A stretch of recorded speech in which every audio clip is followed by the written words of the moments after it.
Corruption. I'm sure all of you have ever heard about this. Either it's in your radios, you read it in any of online articles in your phones, or any other medias. However, are you really sure you know everything about corruption? What the types of corruption? Who can do the corruptions? Why people do corruption? How, where, and when can this happen?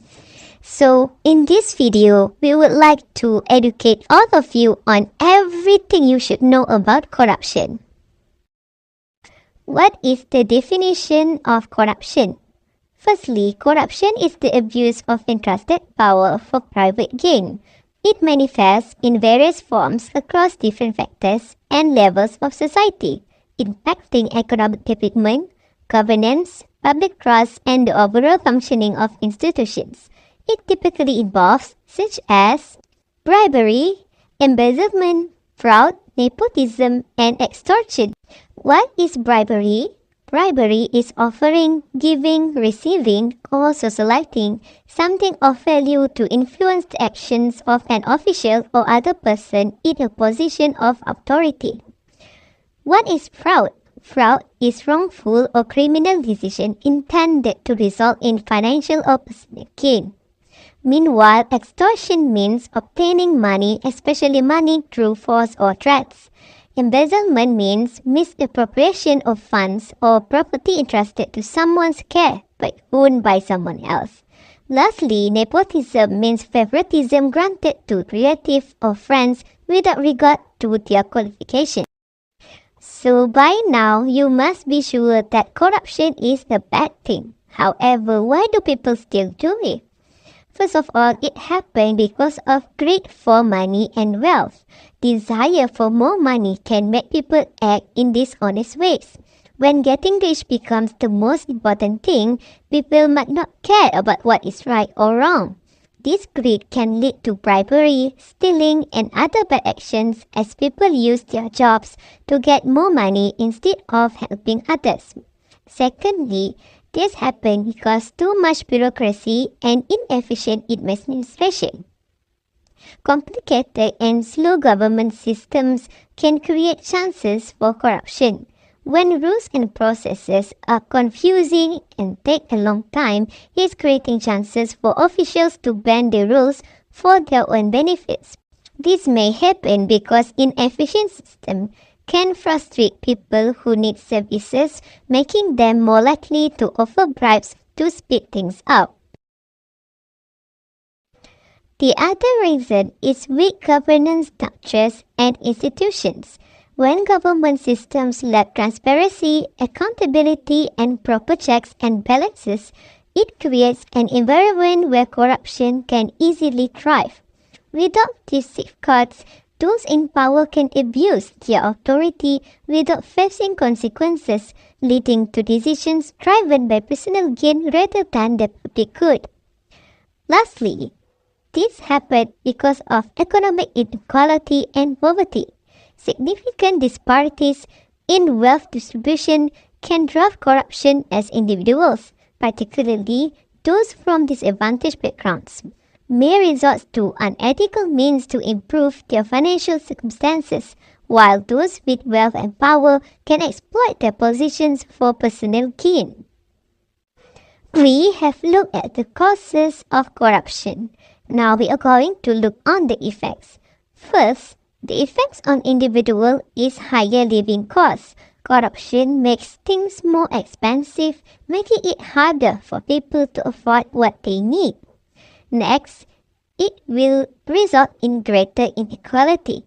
Rich and powerful people benefit more while others are left struggling, increasing the gap between the rich and the poor. Thirdly, it will result in loss of trust.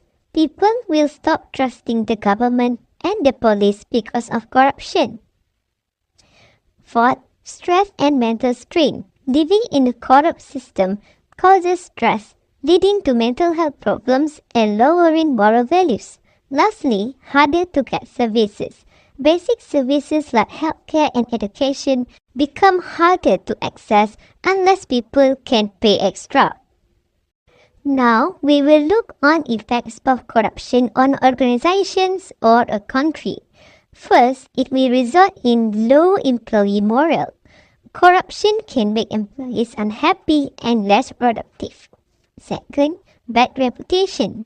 If a company is caught being corrupt, people will stop trusting it, which can hurt its business. Thirdly, money loss. Corruption can cause companies to lose a lot of money through theft and overcharging. Legal trouble. Companies involved in corruption can face big fines and legal penalties. Lastly, inefficiency. Corruption makes it harder for companies to run smoothly and make good decisions. On top of that, corruption will also affect communities and societies. Corruption will waste money that should be spent on important things like schools, hospitals, and roads. This makes it harder for the community to grow and develop properly because there is less money for these essential services. Corruption will make the rich and powerful even more powerful, while the poor suffer even more. People will lose trust in the government and feel that the system is unfair, leading to unhappiness and less community cooperation. Furthermore, corruption also will cause global effects. Firstly, we will look on the economic side. Reduced growth. Corruption can reduce foreign and domestic investment, affecting economic growth.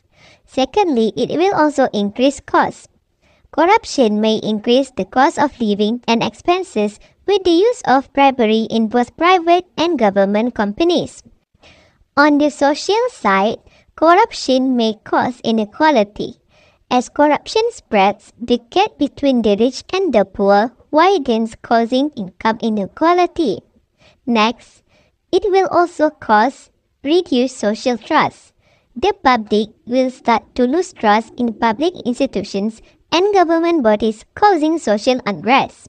Lastly, environmental side. Corruption will cause pollution. Why? Because corruption will allow various companies to dump waste into the environment, slowly destroying habitats in the process. Lastly, resource exploitation. Corruption will allow for illegal mining, logging, and fishing, which can deplete natural resources. With all the information, we are now educated enough to know that corruption should be prevented. But how? So firstly, we can elect the right leader. People should choose leaders free from corruption based on trust, sincerity, and transparency. Leaders should be selected based on religious or moral criteria, not material incentive or bribes. Voters should be not swayed by the short-term rewards, and it should distinguish between good and evil. Electing corrupt leaders leads to more corruption and unethical practices. Political leaders' primary role is to manage their government with integrity, not to provide material gifts to citizens. In addition to electing the right leaders, preventing corruption requires a robust system of checks and balance, ensuring strong governance and oversight of public funds. When governance is weak and lacks transparency, it opens the door to massive embezzlement and damage the reputation of institutions. Effective governments must include transparency, accountability, and independent bodies that can oversee and investigate any anomalies. By implementing strong governance mechanisms and ensuring public disclosure, future corruption can be prevented. Moreover, making financial transactions and decisions accessible to external auditors fosters public trust and guards against corrupt practices. Other prevention methods include employee training and education. This method is very crucial for making sure that employees understand the adverse effects of corruption and how they can report the fines. Lastly, enhancing transparency. This entails providing information on the procedures and steps of government through advertisement and other means so that no scam is likely to occur or illegitimate contract and appointments given. Now, we will move on to examples part. There are two types of corruption, which is moral and financial corruption. For moral corruption, we provide two examples, which is betrayal of trust and exploitation of vulnerable persons. Betrayal of trust can happen in a situation as follows. A trusted community leader publicly advocates honesty and integrity, but secretly engaged in dishonest activities such as manipulating funds for personal gain. This betrayal of trust breaks the moral fabric of the community and sets as a bad example for others. Meanwhile, for exploitation of vulnerable persons, the situation that may happen is as follows. A manager in a community takes advantage of employees who are desperate for work by forcing them to work long hours without fair pay. The manager knowingly exploits their vulnerabilities and prioritizes personal gain over the welfare and rights of workers. As for financial corruption, we provide embezzlement and tax evasion as the examples. For embezzlement is a type of fraud that involves stealing cash or any property of value belonging to an organization by one or more of its employees, while tax evasion is to avoid the payment of certain liabilities in the form of taxes that ought to be paid legally. With all that being said, we are sure that all of your questions at the beginning of the video has all been answered. So, with this education, we hope you guys can avoid corruption and strive to be a reliable and ethical member of society. Thank you.